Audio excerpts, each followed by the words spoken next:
that bill language. You are going to have 100 questions. We have 100 questions. There are no answers to many of your questions. So really all we can talk about is what's in the bill and our interpretation of the bill so that you don't have to go through the pain we just went through. That's really what this is all about, to save you that pain.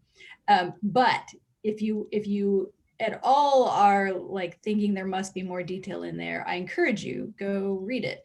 In fact, one of the things I realized we can add in here, and we will add in here, are page numbers so that you can figure out where to get to things. The specific rules for any of these will be figured out. In the case of the emergency broadband benefit, they say we can submit suggestions in the next 20 days. So I'd like to focus on today is what's in this legislation, and then we are going to be figuring out what programmatic recommendations we want to make. So we'll be coming back to you all. You guys are going to see draft documents. We're going to have some more calls, and we can keep talking that through. So we only have an hour, and everybody wants to get to Christmasing for those who Christmas. So we will keep it to an hour. Caitlin put the link in the chat.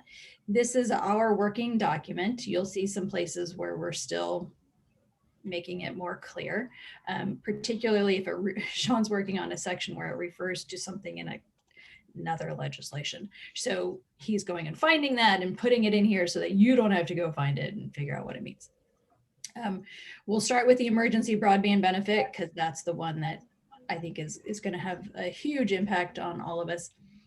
Our intent then is, once we do have this, which I think we're pretty close, but you all are going to find some things that we can fix, I'm sure. Once we have this to a good spot, probably later today, it will go on the website. So you will, and it will be a PDF, and you'll be able to pass it around. So that is coming very soon.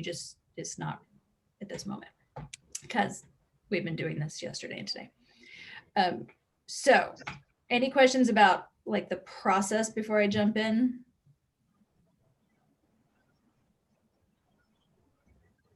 Okay.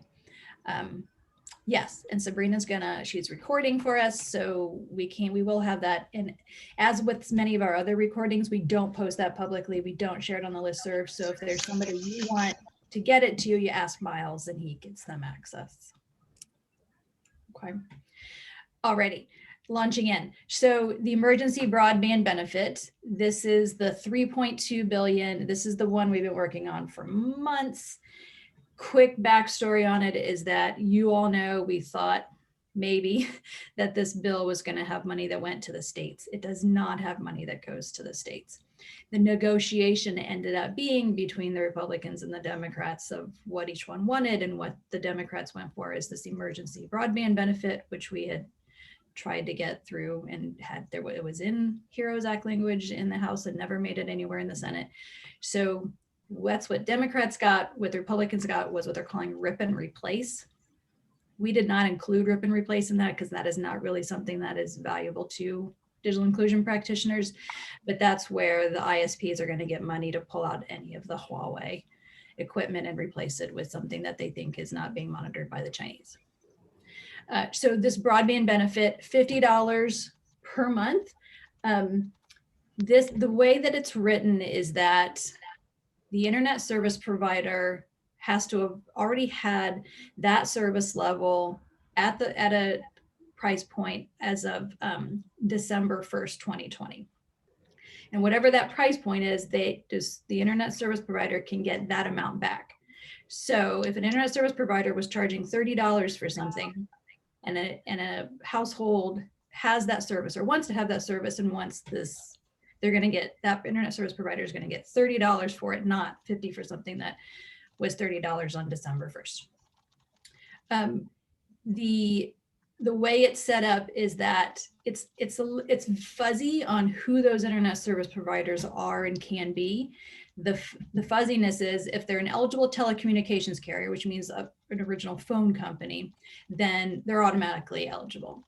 After that, they have to ask the FCC.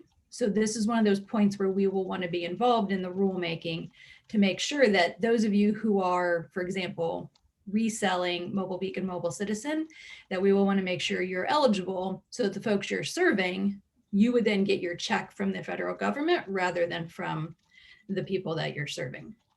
So it doesn't necessarily change the amount you're getting, but it changes where that's coming from, and then that's a benefit you can provide to those that you're serving. We'll also want to make sure that any of you who have created networks to address affordability, like Digital C and our friends in Pittsburgh, and all of those projects around the country, that those projects are also eligible. Some of the trickiness there is that some of those projects aren't fully operational yet. And so if you didn't have a service on December 1st, but now you do have a service, so that's part of what we'll want to convince the FCC that those programs should be eligible to participate also. It does have, it has the list of eligibility in it, and that's on this document that you all have. It's a pretty wide eligibility list. The difference between this program and Lifeline is that this is all through the internet service providers. So the FCC is going to determine how that works, but it's going to be the internet service provider determining eligibility based upon these criteria. And the one that is the most wide in here is existing discount programs. So Comcast, for example, has the widest eligibility out there. So people who are in Comcast territory, more people are going to be eligible in Comcast territory than are eligible in other areas. I know, that's weird, but that's the way it's set up.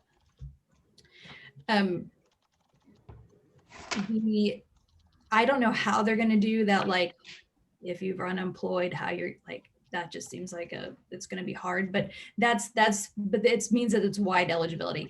It also means that figuring out how long this all is going to last. I mean, some of you probably caught the recent conversation on the listserv between John Windhausen and John Horrigan that they're estimating 4 to 5 months. Public knowledge was estimating maybe 5 to 7 months. So, right. So how long it lasts, I feel like that's a huge mystery out there. Question from Juliet about Comcast being an approved ISP. Yes, Comcast is definitely already going to participate. I suspect they were involved with some of this language actually, because it benefits them that their existing structure be used so that it doesn't make it harder. The ISPs were clearly, as we were working on this prior, when we were trying to get it through before, that was all the ISPs, that was a big point for them, was to say, don't make this hard for us. And so by using any of their existing structures, particularly Comcast, because they have Internet Essentials as an like they know how to determine that somebody is eligible through the structure they already have, they are going to be allowed to use that existing structure. That was definitely part of the discussion the whole time. Yes, Grace, this goes until the money runs out. And that's the part what is uncertain. So that is going to be interesting to see how the FCC sets that up, because you would only, I would be afraid if I were the FCC to promise the money beyond a month or two to any household. So it might even be month by month, because you don't know when you're going to run out of money. Okay. Inside this emergency broadband benefit is also money for the ISPs to purchase devices. So Ryan, I'm gonna mute. Oh, Ryan is muted.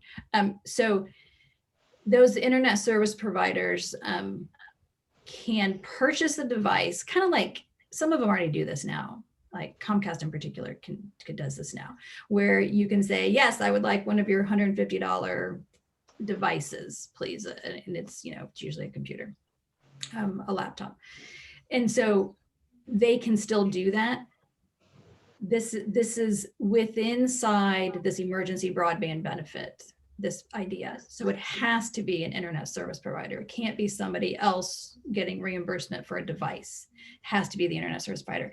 That doesn't mean somebody who does devices can't partner with an internet service provider. You could, but the reimbursement goes to the ISP.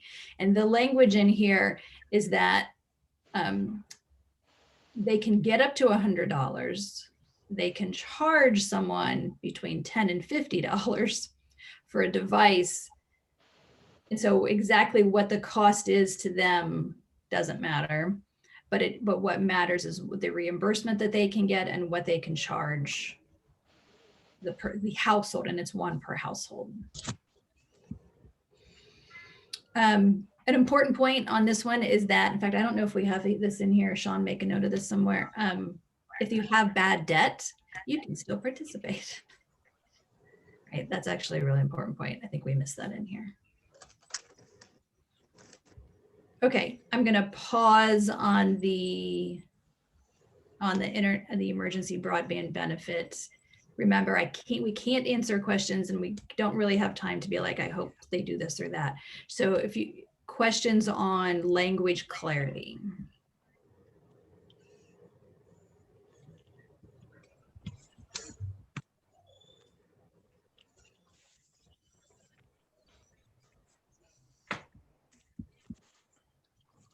Okay. David asked a good question. Yes, if somebody currently is paying $10 a month for Internet Essentials, and they would like to use this opportunity to bump up to a faster speed from Comcast and have the federal government pay the $50 and they pay the difference, yes. Angela, this is David, just want to also look at it from the flip side for somebody that had a higher rate of service with Comcast or others, but didn't want to drop down to Internet Essentials, but is still low income. Because they may not want to give up their 90, have to give up service for 90 days, et cetera. Yes. In the past, all of the providers, including Comcast, have not wanted to allow households to go from paying full price to the $10 or whatever it is, lower discount. I don't see that changing. And this program won't change that. What this program would do is let people go the other direction, to go to a higher speed and pay the difference and have the federal government pay the $50. There's nothing in here to indicate to me that it would go from, if you're already paying $70 and you want to drop to the $10, this program won't allow you to do that. But then if you are paying $70 and you're low income, but you can now get it for $20 because you can get the $50 subsidy. But this all brings us back to the important question that keeps coming up is for how long? So you get it for 2 months, 4 months, 6 months, maybe. And so there's going to be that where we're going to think very carefully about what process we'd like to recommend to the FCC, because we don't want anybody to get stuck in a higher level. So if they bump up temporarily because they're going to get that subsidy, we want them to be able to go back to that $10 or whatever it is, lower price option. I want to share. I mean, I don't know how much opportunity there is to influence how they do this, but we've been doing this exact thing now for about 2 months and have learned a ton. And there's a lot of complexity in how you navigate this on an individual household level. I mean, I don't need to take up a ton of time on this call, but it may be worth talking offline, Angela, to see if there's anything that we've learned either from a process standpoint or I don't know, larger scale about how this gets implemented, because there's a lot of opportunity in this that could get missed, and there's a lot of leverage that we can get potentially with the ISPs, but if it all just goes from the FCC straight to the ISPs, we may lose some of that opportunity. Yes, Aaron, that would be great. We'll definitely wrap you into those conversations as we're figuring out that 20-day piece of it. Question from Juliet about bundled packages. Good question. That's something that we want to bring up in the 20 days when we're asking about the rules. Kelly's asking if the individuals get the credit and chooses the ISP. I think actually you choose the ISP first. You're thinking more in terms of like how Lifeline currently works, where you're like, okay, I know I have $9.25. Where do I want it to go? This is a voluntary program by the ISPs, so they don't have to participate. And that is not the same as how it was written in the HEROES Act. So there could be areas of the country where people there just don't have anybody.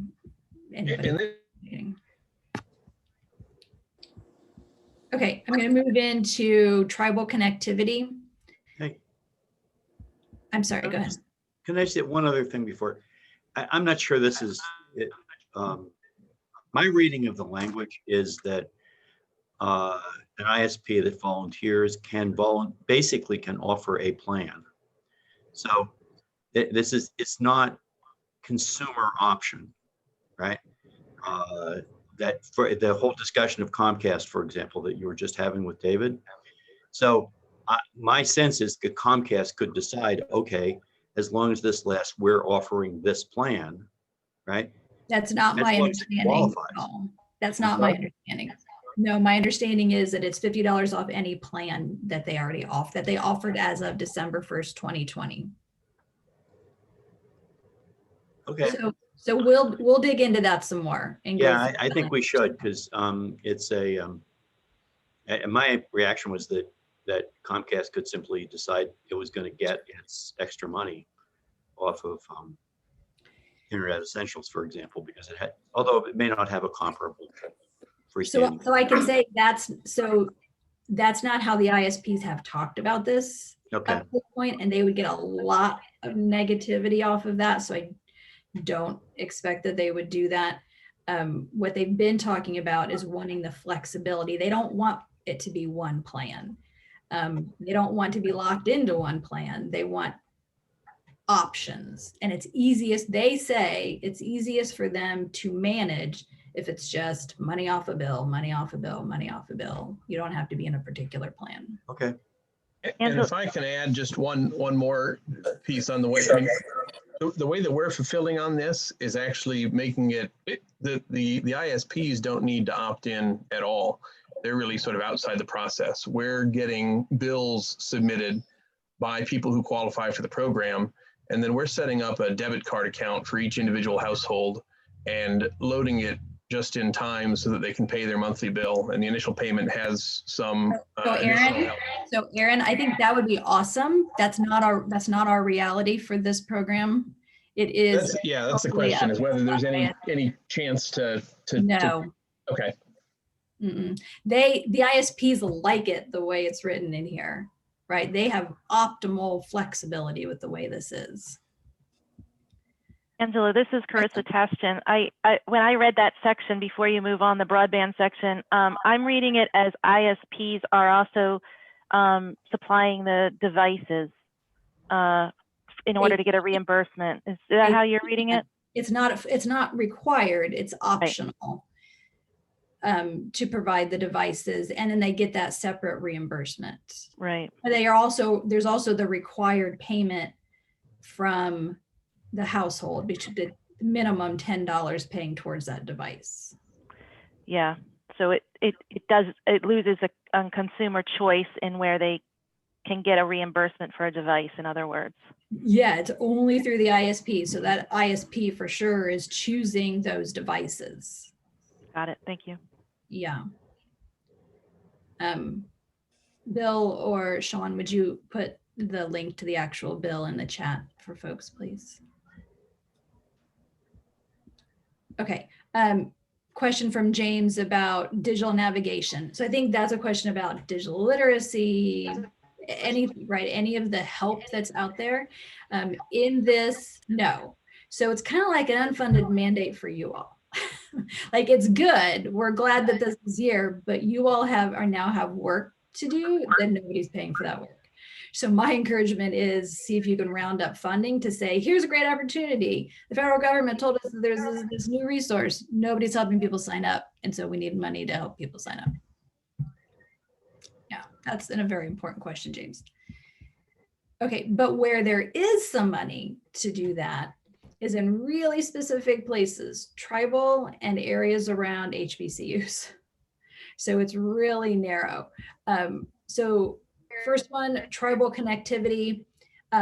This one is 1 billion, both for infrastructure deployment, but also it has listed right there, digital inclusion and broadband option.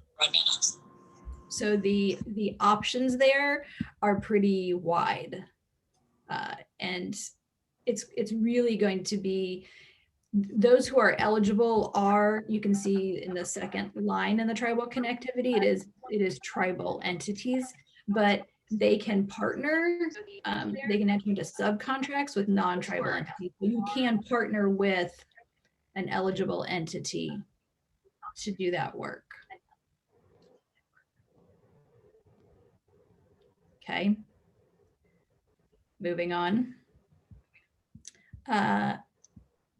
Broadband expansion to unserved communities. This is really about the broadband deployment, right? This is not digital inclusion that how we often define it. It's not broadband adoption, it is availability. And so we put it in there so you all would have it, but I'm not going to spend a lot of time on that now. It is rural availability. Office of Minority Broadband Initiatives. Okay, this is the one that's kind of tripping us up, and this is the one where you see where there's still some where you're like, oh my God, what does that say? So that's the response we've had, and we're trying to clean that up for you to make it a little more clear. But it seems to be in the areas around HBCUs, and they're using the term anchor communities. And by that, they mean 15 miles from an HBCU, a tribal college or university, or a minority serving institution. Haven't looked up definition of minority serving institution. I'm not sure how that's different from HBCU. So we'll figure that out and make sure we get that in here. So there could be, for some of you, if you have any of these in your region, then those could be areas where you could work with the eligible entities to apply to create a grant program and apply for those funds. And this does include broadband adoption, digital inclusion. And so this is the one where we're going to keep clarifying it because it is confusing. And so this one is, for those of you who are familiar with some folks at NTIA, Francine had been working with HBCUs on this. They were calling it minority, what'd she call it? It was a program working with HBCUs. So she's already been doing that. And so this is making it bigger and now with a budget. It is a lot of limitations in here about what they can and can't do. And so as we get clarification on that, we'll make sure we let you know. Hi, can I ask a question? Hi, yes, please. Yes, hi. I had a question about that initiative when I seen it. I want to know if they're going to have any oversight because oftentimes when these grants come out and they are specifically targeted for diversity, equity, and inclusion or for all, it's not, it intends up not being for all or including everyone. So will there be oversight, do you know, or regulation around these grants or that initiative? Yeah, so there's actually quite a bit of it already wrapped into here. And as Laura Breeden has told us multiple times, that when there's that much detail in here, it might make it kind of hard to implement, but it does have a lot of detail in here. And then it will be up to NTIA to come up with the additional because it has the office where they're like, okay, we're going to help people talk to each other, right? Like that's one role of the office. Things like promoting digital literacy skills. Well, what does that mean to promote digital literacy skills, right? So that's, there's some of those pieces in here, but there's also the piece where number 4, to establish a connecting minority communities pilot program. So money coming in, right? Grants to eligible recipients. And this goes into that anchor communities again. So that term that's new to us here, for the purpose of broadband internet access service or any eligible equipment, or to hire and train information technology personnel.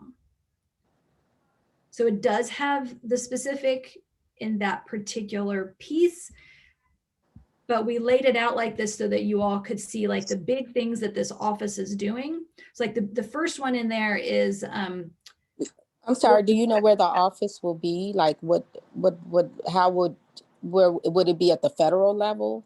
yeah, it's at NTIA. Sorry, I should have said that. So on this document, the way we laid it out is the name of the portion of the, I don't know what you call these, the sections or the initiative, the dollar amount, and the agency.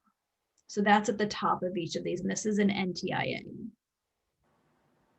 And so and so there is some reassurance that we do know the folks at NTIA. We do know Francine's already been doing this work, and it's like a huge expansion of what she's already been doing. So we do have some trust there.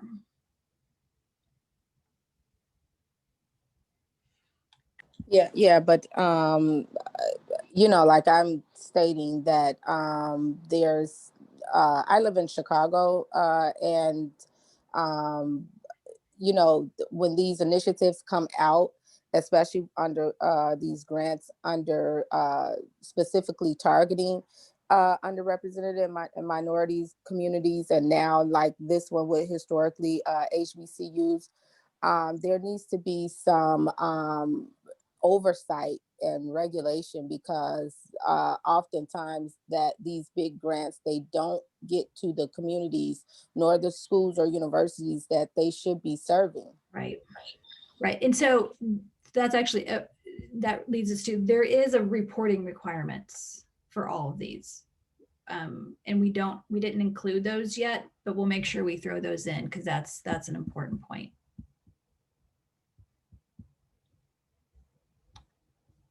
Okay, I'm going to jump down to Office of Internet Connectivity and Growth. This is another one where the folks at NTIA have been doing some of these things.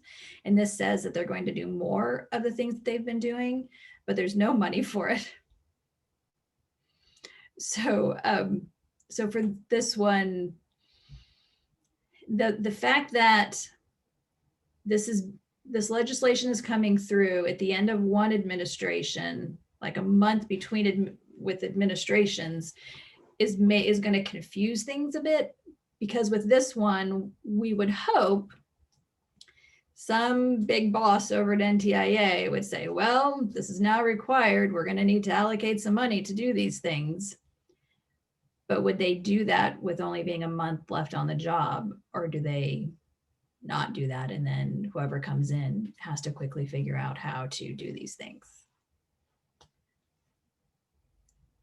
So that's uncertain. We do like all the things inside here, right? So it's more workshops, and it's more guidebooks and conversations, all of which we all appreciate. And this one is important because it does include adoption. So number 4 specifically references access and adoption. Okay. Last big one on here is the extension of the CARES Act. So many of you have struggled with the fact that CARES Act dollars needed to be used by December 31st, and now there's another year. So those who are using it for building networks or paying for people's internets or devices, this gives that breathing room, which was really killing folks. Okay, questions? Can you clarify that again about the CARES Act? Because I have 2 CARES Act projects and we killed ourselves to make it to this week because everything is supposed to end this week or next Right. week or whatever. Can you explain again what Yeah. implication that has? Yeah, so this means that the deadline for the use of those funds is now December 31st, 2021, not December 31st, 2020. So those of you who have these projects like James does, you go back to the entity that you got the grant money from, which is either your local, probably your local government or your state. And you discuss with them how there's this longer timeline. And I would say one of the most important questions you ask is, do you have any extra money that you hadn't allocated? Because now we have time to spend it.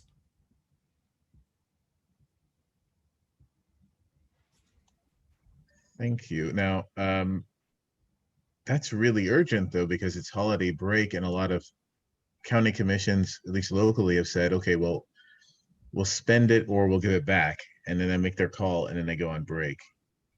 Do you have any? Yeah, my perception is that they now won't need to give it back. Thank you. So they probably aren't feeling the urgency that they were feeling 2 days ago.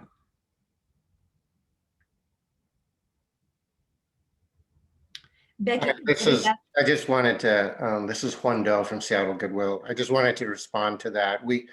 We had some digital equity funds from King County that were, we were trying to deploy before end of month, just as you said. But the understanding was that we could still continue to deploy any hardware that we purchased into 2021 to the community. There was no intention of them taking it back. So to clarify, each community was interpreting the rules differently, which was causing a lot of confusion. So now everybody has another year. Okay, Betty's asking a question on clarification regarding a state's ability to use CARES Act dollars for broadband infrastructure deployment. Betty, there has been no clarification on that. The only thing that we have is extra time.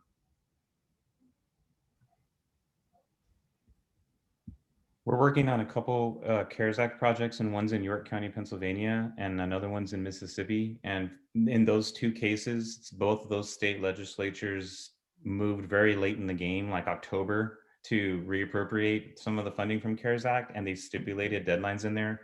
So for what we're hearing in those 2 communities is to proceed as if the deadline extension never happened, because unless they plan on convening the legislature in the next like 5 days to extend that, there's not going to be a lot of flexibility. But then we're also hearing from states like Connecticut that the governor, did the funding, and essentially there's a little bit more leeway there to grant those extensions because it doesn't require an act of the legislative body. So I think we're going to see a lot of different approaches from different states, where some states may have tied themselves to actually having everything done by the end of the year, unless they want to go back retroactively at the beginning of the year and do something that they already previously authorized that needed to be done by 12/30. So it's going to be very different from state to state, unfortunately. That's good to know. Thank you, Renee. Angela, this is Meg Coifer. Can I ask a quick question? Please. It's a 2-part question. Question 1 is, what would be your summary of the 1 or 2 places where you think there is an entry point for digital navigator style work, for the education component? I think I see a couple places, but I just wanted to hear that from you. And then I have a second question. The only places are tribal and this minority office. Okay. And that was what I just wanted to make sure I wasn't overlooking anything. Yeah, although I did have a quick exchange with Amina Fazlullah from Common Sense Media, and she's digging in deep into the education section. That was my part 2, Angela. That was my part 2. So then, rather than bother you with questions about the education section, once everybody has been festive and is joyfully moved into 2021, can we do a call about the education section? Yes, I will check in with Amina and see if she thinks that there's enough there. She thinks there's some wiggle room. I really, really appreciate your support. You guys have been phenomenal. You've been my gift for 2020. So there you go. That's awesome. Thanks, Meg. Okay. Grace is asking if Common Sense will release some kind of document summary. That's a good question, Grace. We will ask them. They are our resource. Amina, particular, because she's an NDIA board member, is a fabulous resource. So we will check with them. Other questions?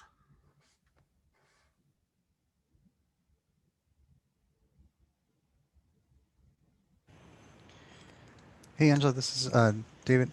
Have you looked at all into what the broadband expansion to underserved communities in terms of how that's defined for unserved versus underserved?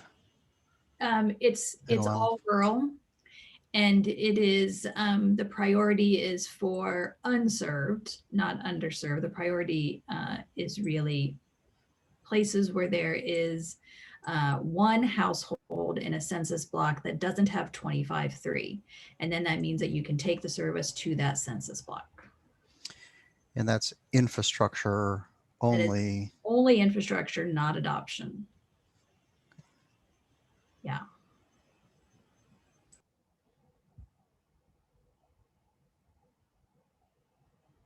So And I think that program, Angela, is focused on partnerships for some reason.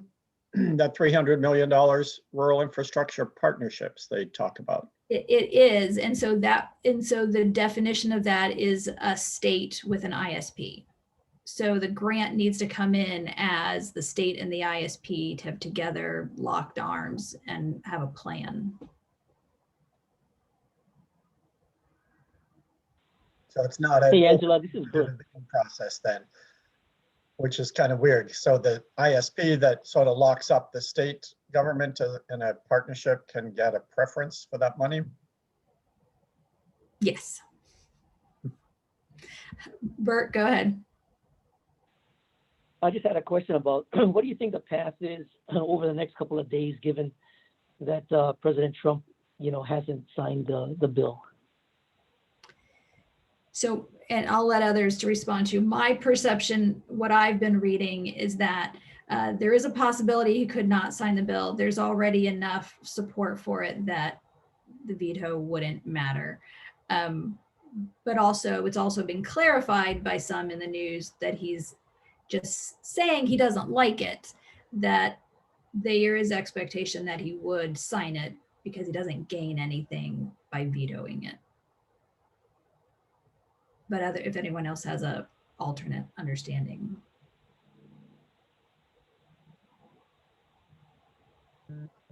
Okay, thanks. Sure. Renee, your question about the political subdivision, we put that language in here about in that broadband section. So you have that in there. And then, Nicole's noting the prison education program may be another opportunity for digital navigator-like training and support. Thank you, Nicole. We'll add that to our to-do list. And Dana is asking about the unallocated dollars going back to Treasury. And we haven't analyzed that data, so we'll put that on our list too.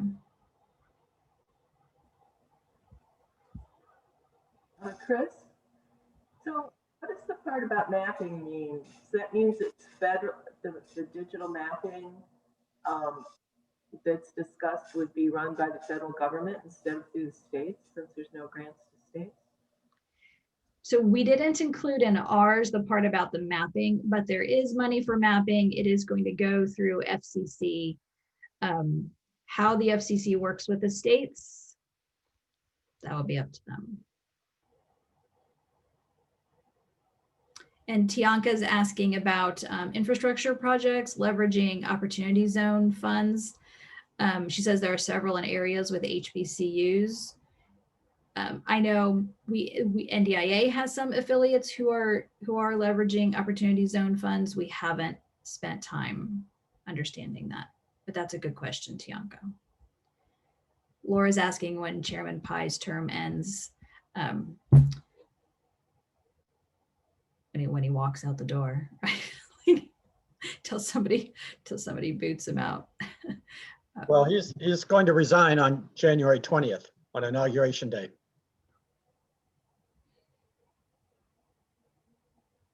So we have another month.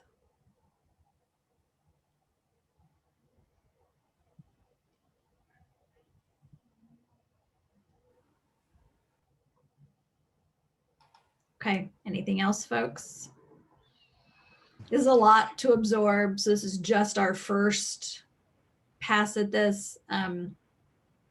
If you have specific questions, if you have ideas about that 20-day, which I know lots of you do, which is awesome. Sean is your person. Sean at digitalinclusion.org, SEAN at digitalinclusion.org. And Bill and I will work that through with him. Last thoughts, Dave? So just wondering if there's any opportunity to keep an eye on, there's a possibility for any infrastructure in low income housing. So solutions for aggregate internet. So, there could be, some connecting some rural areas that have, but maybe there's something else somewhere just to keep an eye on that too. If anyone sees an opening, right? If you figure out how to wiggle into the cracks. So There. one thing that I would point to is that the partnership, the 300 million for partnership investments in infrastructure are not specifically targeted in the way most rural broadband is to unserved areas. Instead, it's to areas of greatest. There's a priority for rural, but there's also a priority for efficient use of the resources. And the only exclusion is with cities above 50,000 population and their surrounding urbanized areas, which means micropolitan areas, kind of small city areas are eligible. And very small cities or villages in some places. But there are plenty of housing authorities in those places. So it appears to want to make that distinction for some reason. Clearly not urban in any metropolitan sense though. Question from Crystal about what tribal policy groups were involved, an opportunity to include more tribal folks. I don't actually know the answer, Crystal, as to who was advising from the tribal folks, from this, tribal policy groups, who was advising on that language that's currently in there. The opportunity that we will have is to provide suggestions in how it gets actualized. So for those who want to stay involved in, that guidance that we can provide, if there's any, I should have said, if there's anybody not already a member of NDIA, join. That helps us interact with you, get you on the listserv. And as we have opportunities for figuring out different pieces, those working group opportunities always go to the subscribers first. There's information on our website about being a subscriber. Sabrina, would you throw that in the chat? And then we always open it up. So we do our best to, and we have a community of over 1,000. So we start a lot of things in working groups and smaller groups, usually starting with subscribers because we have to narrow it down. And then things then go to the full listserv to make sure we're getting more community input. Angela, a couple of political points. Yeah, John. Add. I know people are trying to understand the dynamics behind this bill language. What I understand is that this was largely a package or a deal cut between Mr. Pallone from New Jersey and Senator Wicker from Mississippi. To a lesser extent, Walden and Cantwell, but it was really Wicker and Pallone that negotiated this. So if you're interested in knowing how this is going to play out, look to Mississippi. And it could be, for instance, the tribes in Mississippi that may have had, that's largely where the HBCU language came out of, Roger Wicker trying to help his minority serving institutions in Mississippi. Also, one last point, keep in mind too that President-elect Biden said that this is a down payment, that this is not the end of the action, that we can expect the next president and the next Congress to consider another round of broadband funding that's could be much bigger than this. And so that could be an opportunity for like housing, public housing to be included specifically. And as far as Shelby's concerned, we think that public housing constitutes an anchor institution. So David, we can help promote that idea in the next round of legislation. Yeah, that's a really important point, John, is that, so NDIA totally views it that way also, that we're excited about this because we've never had anything this substantial, but it's also not exactly what we wanted. We wanted a lot of other things. We wanted more things. So we're not done. Right. So we will keep working with Shelby and all of our other friends to get more that's more useful to you. Right. So you all are doing a lot of digital navigator programs, digital literacy programs. There's no money for that. There's no money for outreach. That has to be a priority.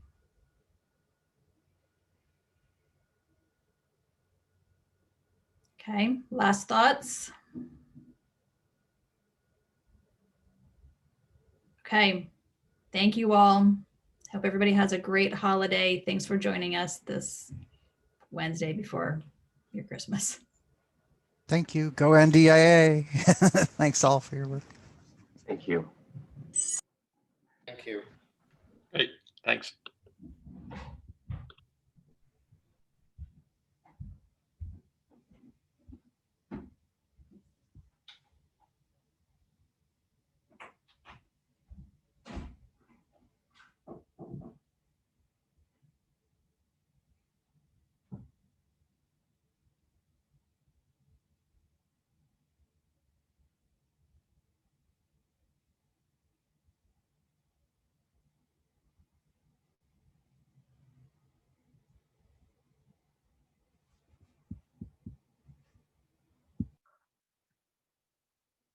I love the Sylvia view of the ceiling. Hi, Sabrina. Hi, Meg. How's it going? I'm just saying hi because I never get to see you anymore. I know. I was just actually thinking about that. You have no idea. We are joyfully very, very busy. I bet. What are your top priorities right now? Trying to write this Overcome grant, which like my section was due a week ago. I think my brain hurts. But it's been, we've gotten the players to the table. And I think the nice thing is we have a very large business organization behind us. And whether we, you know, of course, I think we should get the grant, right? But that's not really the point ultimately, right? The point is that the grant forces people to come to the table and think creatively. Whose grants is that? I'm not familiar. Oh, it's the National Science Foundation Overcome grant to basically build alternative infrastructure for providing low or free cost internet. So it's community mesh networks or CBRS and so on. But yeah. Have you been tracking the work of Esther Zhang, the PhD candidate at the University of Washington? I know of that work. I haven't quote unquote tracked it.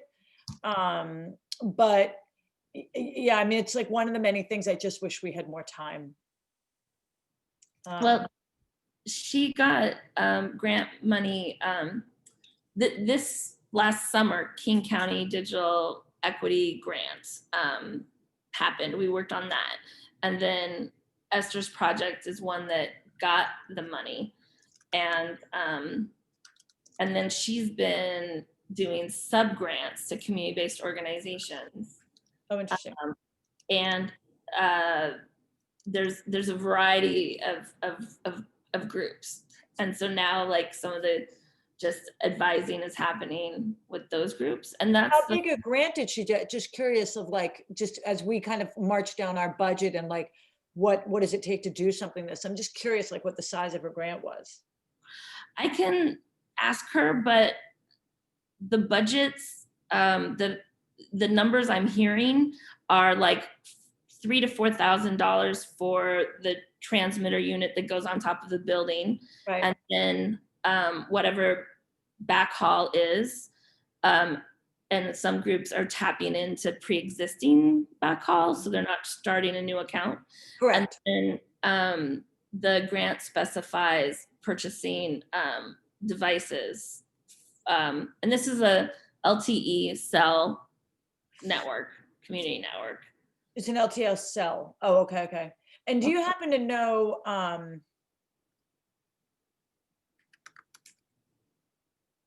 trying to get you a, it's been really fascinating. Like it's just been great. I mean, I won't bore you with it. You have so many exciting people you talk to all the time. no, but, you're really exciting to me, Meg. there's been that, and then there's a lot of other grant money that we're working on, and we've built